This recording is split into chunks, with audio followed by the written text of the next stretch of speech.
ketika diajak bicara politik, gue juga nggak celengehan gitu loh. Iya. Jadi kita merasakan hal itu. Kita yang dikhawatirkan oleh orang, aku kan dinafikan juga oleh teman-teman pengamat, akademisi. Si Miing itu pelawak ke DPR. Makanya setiap ritual 5 tahun, kalau artis masuk DPR pasti dipersoalkan. Pasti. Dianggapnya goblok aja. Apa kemampuannya? Apa kemampuan? Most Talk. Most 105.8. Oh, most people. Miing Bagito. Kali ini pasti aneh deh. Kok Miing siaran? Emang kenapa? Dulu juga kita penyiar. Salam ketemu dengan saya Miing Bagito dan kedua narasumber Angga dan Indi Rahmawati. Kebalik. Oh, kebalik ya. Indi lupa. Karena sekarang kan saya sudah jarang ngelawak. Jadi politisi. Politisi itu kan nggak boleh lihat kursi kosong, main rebut aja gitu. Termasuk kursi kita hari ini. Begitu hostnya diam, kita masuk. Oke, terima kasih. Apa kabar Indi? Baik, alhamdulillah. Nih kayaknya Kang mendingan Miing. dia aja yang jadi host deh. Gue melipir aja deh kalau gitu. Lo aja. Terima kasih lo udah ngundang saya. Iya, sama-sama, Iya Kang Miing. bang. Dan mohon maaf 2 kali saya batalin karena banyak urusan biasa. Iya, percaya. Urusannya apa? Kalau saldo miring mesti dilurusin kan? Nah itu yang urusan yang paling berat. Jadi ada dongeng nih. Apa? Ada dongeng. Aku kan baru saja setahun yang lalu dibedah jantung karena udah nggak bisa di stand, nggak bisa di ring. Bypass. Udah aki-aki dulu makannya jorok. Jadi ini dari bawah sampai atas udah kayak resleting jaket, tau nggak? 2021 aku dibedah di sini 12 cm diambil kantong ampedu. Oke. Sobek nih. 2022 setahun kemudian dibedah Operasi lagi. jantung, operasi lagi. Nah, Iya. begitu pulang kata dokter cuma satu. Saya tanya, "Dok, ini setelah bedah gini apa yang nggak boleh saya makan?" Apa saja boleh. Makan durian boleh asal jangan sepohon. Kita aja lah gitu. Makan kambing boleh jangan seekor gitu. Oke. Proporsional. Terus apa yang larangan yang paling nggak boleh? Yang nggak boleh itu buat orang-orang kayak Pami itu jangan terlalu sering lihat buku tabungan. Itu aja. Itu justru. Pantesan kemarin kagak datang buku tabungannya nggak ada. Kalau saldo miring kita mesti kerja keras dong biar lurus gitu. Abang nih paling bisa aja. Paling bisa emang. Iya. Saya juga ada dongeng bang. Gue Apa? dulu di akhir tahun 80-an. Gue pernah datang ke Ancol. Desek-desekan sama orang tua gue waktu itu. Cuma buat nonton Bagito. Waktu itu. Di pasar Wih, seni. Di pasar seni. Umur. Masih SMP gue. Itu Waduh. berjejal gitu. Terus gue lihat, oh ini dia nih. Jadi Indi kalau anak-anak Jakarta dulu yang SMP-nya Jakarta, SMA Jakarta, kalau ke pasar seni itu kita berdiri di atas panggung pasar seni itu Yes. yang kelihatan bukan orang tapi hitam, kepala doang. Kepala semua. Nah ada gue tuh di situ. Iya. Tengah-tengah. Jadi kalau Indi loncat dari panggung lari di atas kepala tuh bisa. Saking padatnya ya. Yes. Itu tahun-tahun berapa? 84 sampai 91-an lah kayak Iya, gitu. itu gue pokoknya dulu kan Bang Miing tuh jadi Ina, gue ingat banget. Jadi Aki Biran, ya kan ya? Jadi Pak RT. Pak RT. Sekarang dia jadi Aki beneran, bukan Aki Biran ya. Bukan gue yang ngomong. Dulu waktu di Baso di TV, kalau saya mau jadi aki-aki, peran aki-aki yang iya. itu pasti mesti make up paling lama. Karena Iya kan muda, Oh, di make up aki-aki. Sekarang tanpa make up udah aki-aki. Nggak usah di make up lagi. udah berapa cucunya? Udah berapa cucunya? Alhamdulillah anak 5, Aha. cucu 8. Wih. Cucu 8, alhamdulillah. Oke, oke. Berkah. Oke. Jadi hiburan aku Sabtu Minggu wajib lapor mereka. Semua cucu bawa. Bawa ke rumah Bang Miing ke semua. rumahku. Karena kalau udah Senin kan sepi rumah, cuma berdua doang. Gitu. Jadi ya Jadi anak muda lagi. ternyata lo enggak. Oh iya ternyata gue tua juga ya gitu. Tapi Bang, ngerasa masih muda aja gitu kan? Oh itu mental. Umur adalah takdir. Tapi kalau tetap keren itu pilihan. Cakep. Gitu dong. Nah, yang takdir lagi nih. Bukan. Karena Masuk. gini kalau mati nggak usah nunggu tua. Yang muda juga banyak yang mati. Iya banyak, Iya, benar, banyak. Buat Bang, apa? Yang paling penting diutamakan kualitas hidup, bukan soal panjang umur. Nah, Bang, soal takdir nih. Kira-kira Abang masuk ke DPR dari Gelora apa enggak nih? Kalau Langsung dalam pemahaman saya sesuai dengan agama yang dianut, tugas manusia cuma 2. Apa itu? Pertama ikhtiar, kedua munajat, berdoa. Jangan ambil alih hak Allah. Keyakinan kan ada tuh Bang, yakinnya gimana? Dengar dulu, kemenangan, kekuasaan hanya milikku dan aku akan berikan kepada orang yang aku kehendaki. Itu Al-Quran. Oke. Ya, Siap. jadi Oke. ini penting. Iya. Buat Kita kayak politisi. berkunjung ke rumah kakek ya. Makanya gue nasehatin lo enggak. Dulu juga saya suka ngeledekin aki-aki dulu. Wah aki-aki ngomongnya kayak gitu orang tua tuh kolot tuh. Ini kita ngerasain. Nyampe sekarang. juga ya. Ntar lu ngerasain. Gila. Saya suka gini. Belum tentu juga ngerasain juga dia. Oh iya. ke anak saya nih. Anak saya kan suka songong gitu kan. Anak muda sekarang kan kadang-kadang nggak tahu etika gitu kan. Ya. Sini kamu. Ayah itu pernah jadi kamu loh. Kamu belum tentu bisa sampai kayak ayah gini. Minimal umurnya loh. Iya. Halo. Yang most people 65 tahun. Wih, tapi gaya masih muda. Iya, Bisa dong berarti nih dia di kalangan. Bisa juga dinilai sebagai laki-laki tidak tahu diri. Bang, baik lagi yang tadi tuh. Soal itu tadi. Gimana keyakinannya? Partai Gelora masuk apa masuk enggak? Lolos apa enggak Insya gitu Allah, kan? saat ini posisi sebagai partai baru loh. Iya. 2,8 posisinya. Target? Artinya 4% minimal. Iya. Nggak mau di atasnya Kalau lagi. target 6. 6 dong. Kan kita belum pemilu.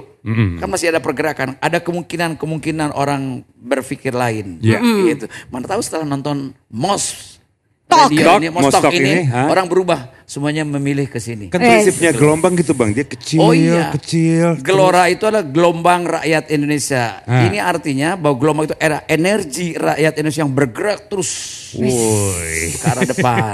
Begitu dong. Cakep. Terus ya. Sampai besar tuh jadi gelombangnya gitu ya. Saya setelah Indi pasti nggak berasa loh. Bagito itu kemarin tanggal 28 Oktober tahun 2023. Tahun lalu nih ya? Usia Bagito berapa? Itu 45 tahun. Wih. Wow. Dan kita kelompok lawak yang masih terlengkap. Iya. Grup loh ya. Karena sekarang kan banyak stand up comedy stand up kan. sendirian. Sendiri, pelawak egois tuh sendirian. Honornya nggak bagi-bagi. Kalau kita koperasi, bagi-bagi. Biar kecil tapi rata gitu. Nah, dari dulu kan emang prinsipnya gitu ya Bang? Bagi roto. Kang ya, bagi roto. Nah, ini nanti suara juga mudah-mudahan sih begitu juga ya. Mudah-mudahan. Pokoknya untuk most people yang rumahnya di Kota Bekasi dan Kota Depok. Tetap. Don't forget. Sekalian. Mudah-mudahan sama si Rian gak dipotong nih. Enggak sekalian gue tambahin dapil 6 ya. Dapil 6. Jabar 6. Kotanya Bekasi sama Depok. Nah. Nggak ada yang nggak tahu Miing loh. Ya memang, tapi kan tapi belum tentu namanya orang bukan tidak tahu kita, orang belum tentu tahu saya nyalon itu ya masalah. Maka butuh sosialisasi. Nama lengkapnya TB Dedi Miing Gumelar. Ditulis Miingnya juga berarti di situ. Ada namanya. Kalau dulu kan nggak boleh nama samaran. Sekarang boleh. Bukan boleh, saya ke pengadilan bos, gue sidang. Mengajukan.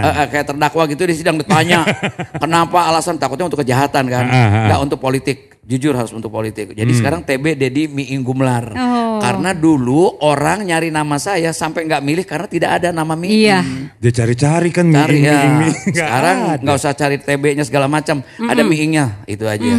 Gitu. Bang kalau berdasarkan dan lucunya orang Indonesia. Apa? Aku 45 tahun jadi pelawak. Selama jadi pelawak itu dipanggilnya Miing terus. Emang? Tapi ingat 2009 saya dilantik loh jadi anggota DPR. Orang berubah seluruh Indonesia ke bandara kemana-mana. Pak Dedi selamat siang. Orang kita cepat kayak gitu. Coba ada tetangga yang koruptor beli Mercy dihormat loh sama orang kita. Iya loh. Kayak Mercy loh. Ya orang segan tuh. Mau mobil Alphardnya banyak loh. Apartemen banyak hormat. Padahal nyolong dia kan. Orang kita tuh. Nah, itu zaman-zaman di partai mana tuh berarti yang waktu itu tuh Bang? Saya waktu jadi anggota DPR RI itu di PDI Perjuangan. PDIP, oke. Dipanggil Miing. Begitu dilantik semua orang manggil Pak Dedi. Begitu 2014 ya. Pensiun dari DPR, semuanya manggil Miing lagi lo balik. Orang lebih nempel itu soalnya. Itu orang Indonesia, itu kultur. Miing aja sekarang kan bukan pejabat gitu. Kalau Miing kan dulu karakter yang apa adanya gitu ya. Betokau lah, tukang sayur. Makanya kenapa ketemu nama Miing, karena kalau jadi tukang sayur kerjaannya kalau TB Dedi Gumelar kan keren. Bang siapa nama bang? Saya TB Dedi Gumelar tapi jualannya kangkung kan parah. Kalau gue jualan mobil masih mending atau jual apartemen gitu kan. Ini bukan berarti merendahkan tukang sayur, tidak loh. Cuma nama itu kepanjangan. Karena kalau tukang sayur Miing, Udin, Mamat pas gitu ya Angga gitu kan masih bisa pas. Pendek maksudnya gitu. Bukan berarti lo harus jualan sayur. Enggak maksud gue sesuai karakter gak kalau di politik saat ini maksudnya di Alhamdulillah ya enggak ya, selama 2009 ke 2014 saya tidak ingin mengatakan saya berhasil mereposisi image orang. Tapi yang jelas ketika diajak bicara politik, gue juga gak celengehan gitu loh. Jadi kita merasakan hal itu. Kita yang dikhawatirkan oleh orang, aku kan dinafikan juga oleh teman-teman pengamat, akademisi. Si Miing itu pelawak ke DPR. Makanya setiap ritual 5 tahun kalau artis masuk DPR pasti dipersoalkan. Pasti. Dianggapnya goblok aja. Apa kemampuannya? Apa kemampuannya. Gitu kan? Tapi pengusaha masuk ke sana enggak dipersoalkan. Heran saya juga.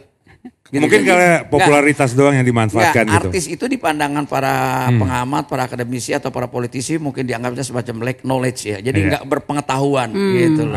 Nah ketika kita terjun, dan satu hal yang paling penting, jangan persoalkan latar belakang orang.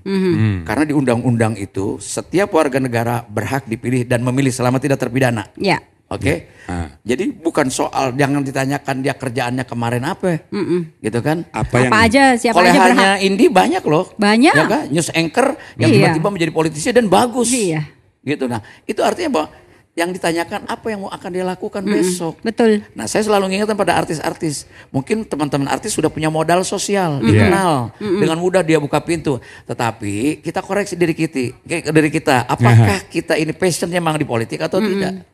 Sebab politik pengalaman saya, kalau dia tidak terbiasa melakukan pemberontakan intelektual, agak sulit. Nih, abang kan di partai itu udah berapa tahunan kurang lebih bang? PDIP, Saya PAN. pertama dilantik oleh Bu Mega itu tahun 2008. 2008. Saya dimanapun saya selalu mengucapkan dalam kesempatan ini di media, berterima kasih pada PDI Perjuangan, pada Bu Mega, pada mendiang Bapak Taufik Kimas yang memberikan ruang kepada saya untuk menjadi politisi praktis. Kalau enggak Pak Taufik ambil, rasanya jadi pelawak aja biar nggak lucu ya, nawar-nawarin diri aja gitu. Gitu. Tapi Pak Taufik mengangkat saya masuk ke DPR lalu disuruh bertarung dan menang dan saya laksanakan tugas selama 5 tahun di parlemen. Alhamdulillah. Saya bukan penonton. Abang di parlemen berapa tahun? 5 tahun. 5 tahun. 1 periode. Oke, dari situ langsung pindah ke PAN atau masih di PDIP dulu? Kosong. Di PDIP dulu tapi kan? 2017 baru 2019 saya karena harus nyalon lagi. Pada saat itu dalam posisi tidak punya partai, bukan orang partai. Atas desakan teman-teman, sahabat dan tokoh-tokoh di dapil saya di Banten 1, Pandeglang dan Lebak, kampung halaman, maka saya harus maju lagi. Berarti 5 tahun kosong kan, 1 periode kosong kan. Setelah jeda itu saya masuk, saya ketemu Pak Amin Rais, ketemu Pak Zulkifli Hasan. Terima kasih juga pada Pak Jul memberikan ruang pada saya. Selama 2 tahun saya di sana, maju dan kalah. Nah, setelah itu saya tidak lagi berpartai, gitu. Nah, kebetulan dengan Pak Anies Mata, ya, waktu belum sama Pak Hari. Saya dengan Pak Anies Mata, dengan Pak Irel yang sekarang bendahara umum, dengan Pak Abu Bakar Al-Habsyi, itu sekjen PKS, itu sahabatan sejak tahun 96. Apa tuh? Kuliah, SMA atau apa diawali? Enggak, dalam pergaulan politik aja. Kita kan biar pelawak dulu kan beredar gitu loh. Beredar di wilayah-wilayah komunitas yang seperti itu. Karena yang saya bilang tadi, kenapa? Artis boleh saja masuk politik, tapi kalau bisa terbiasa dengan, ini istilah saya, belum tentu istilah akademik, tapi istilah saya adalah ada pemberontakan intelektual. W.S. Rendra menulis dan membaca puisi itu ada pemberontakan intelektual dia. Artinya apa? Dia menyampaikan sesuatu yang dilakukan adalah sebuah protes atas ketidakadilan. Nah, Angga waktu itu nonton Bagito kan, lihat Bagito itu satir pasti isinya. Oh iya. Nah itu keterbiasaan kita. Kenapa? Karena pelawak harusnya jadi reflektor dari kehidupan sosial. Justru itu yang jadi bahan materinya gitu ya. Bagito itu cari bahan materinya dari kehidupan yang empirik masyarakat gitu loh. Iya benar. Nah, makanya saya pernah jadi tukang sayur, ya kan? Kalau ada, bang, kangkung mahal amat, mahalan mobil kali, gue bilang. Ini jengkol kayak daging nih harganya sekarang nih, ya kan? Bang, kenapa kangkung mahal? Ya ampun, lu kagak tahu. Lahan untuk menanam kangkung udah makin dikit, jadi mahal. Semakin barang sedikit makin mahal nilainya. Kenapa? Kok tinggal sedikit lahan-lahan kenapa? Kan dibangun rumah malah lapangan golf gitu loh. Masuk betul. Bang, kok singkong mahal? Hah? Kok singkong mahal? Singkong? Ya kan namanya juga food estate. Jadi, kita jeda dulu yuk. Oke, ini nostalgia dan seru-seruannya. Lanjut lagi ngobrol. Gimana nih nanti ke depannya gitu kan. Masih di Most Talk bersama Kang Deddy Miing Gumelar. Most 105.8